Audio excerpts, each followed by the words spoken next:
తూర్పుగోదావరి జిల్లా రాజానగరం నియోజకవర్గంలో republic day వేడుకలు ఘనంగా నిర్వహించారు. జనసేన పార్టీ నాయకులు 2024లో జరగబోయే సార్వత్రిక ఎన్నికలకు ముందుగా 2 చోట్ల ఎమ్మెల్యే అభ్యర్థుల్ని ప్రకటించారు జనసేన అధినేత పవన్ కళ్యాణ్. వైసీపీ ఎమ్మెల్యే అభ్యర్థులను ఢీకొట్టే విధంగా ప్రజాదరణ ఉన్న నాయకులను ఎమ్మెల్యే అభ్యర్థులుగా ఎంపిక చేస్తుంది జనసేన. ఈ నేపథ్యంలో రాజానగర జనసేన ఎమ్మెల్యే అభ్యర్థిగా బత్తుల బలరామకృష్ణను, రాజోలు ఎమ్మెల్యే అభ్యర్థిగా పొంతు రామ్మోహన్ రావుని ఎంపిక చేసింది జనసేన అధిష్టానం. రాజానగరం జనసేన ఎమ్మెల్యే అభ్యర్థి బత్తుల బలరామకృష్ణతో మా ప్రతినిధి ఫేస్ టు ఫేస్.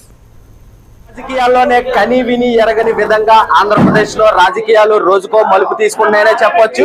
ఈ నేపథ్యంలో 2024 ఎన్నికలు దేశవ్యాప్తంగా కూడా ఆంధ్రప్రదేశ్ లో ఎంతో చర్చించకర అంశంగా మారే అంశం ఉంది. ఈ రోజు ముఖ్యంగా చూసుకున్నట్లయితే గనక ఈ రోజు రిపబ్లిక్ డే సందర్భంగా జనసేన అధినేత పవన్ కళ్యాణ్ గారు త్రిపుల్ R వచ్చే విధంగా కూడా ఇటు రాజానగరం గానీ ఇటు రాజోలు అంటే triple R republic day, Rajanagaram, Razole triple R కలిసి వచ్చే విధంగా కూడా ఈ రోజు రాజానగరం సీట్ ని అనౌన్స్ చేయడం జరిగింది. అందులో భాగంగా ముఖ్యంగా ఇక్కడ మనతో పాటు బత్తుల బలరామకృష్ణ గారు అంటే ఇటు రాజానగరం నియోజకవర్గానికి ఎమ్మెల్యే అభ్యర్థిగా ఈ రోజు పవన్ కళ్యాణ్ గారు ప్రకటించడం జరిగింది. ఆయనతో మరింత సమాచారం అడిగి తెలుసుకునే ప్రయత్నం చేద్దాం.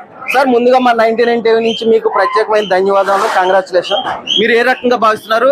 రేపు రాబోయే రోజుల్లో ఏ రకంగా ముందుకు వెళ్ళాలనుకుంటున్నారు? భారతీయులందరికీ గణతంత్ర శుభాకాంక్షలు.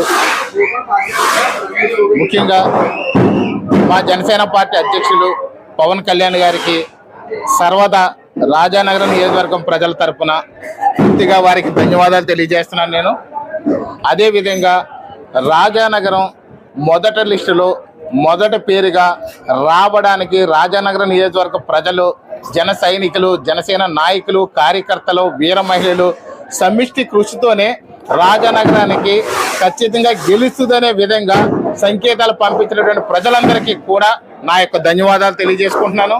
ఎందుకంటే ఇది అందరి సమిష్టి కృషితో మాత్రమే ఇది చేయగలిగాము. ఇది ఖచ్చితంగా మాత్రం ఈ యొక్క జనశ్రేణుల యొక్క విజయంగా నేను భావిస్తున్నాను. ఈ జనశ్రేణులు అందరూ కలిసి ఇంకా కూడా మనకి పవన్ కళ్యాణ్ గారు మనల్ని ఆశీర్వదించి పెద్ద బాధ్యతలు మనందరి మీద పెట్టారు.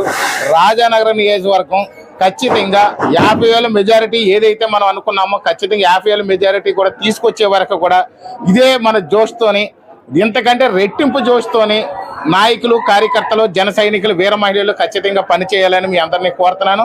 అదేవిధంగా ఎక్కడ ఎలాంటి ఇబ్బందులు రాకుండా టీడీపీ వారితో కూడా, టీడీపీ నాయకులతో కానీ కార్యకర్తలతోనే వాళ్ళ యొక్క సైన్యం అంతటితోనే కూడా మనం ఖచ్చితంగా సత్సంబంధాలతో ఒక మంచి అన్నదమ్ముల్లాగా ఐక్యతతో మనం వెళ్ళి ఖచ్చితంగా వైసీపీ పార్టీని ఓడించి 50,000 ఓట్ల మెజారిటీతో రాజానగరం నియోజకవర్గాన్ని గెలిపించి పవన్ కళ్యాణ్ గారికి మనం సీటు అప్పగిస్తూ రాజానగరం ప్రజలకి ఖచ్చితమైన మంచి సేవలు చేయడానికి అందరూ సిద్ధం కావాలని, పట్టుదలతో ముందుకు వెళ్ళాలని ఈ సందర్భంగా కోరుతున్నాను.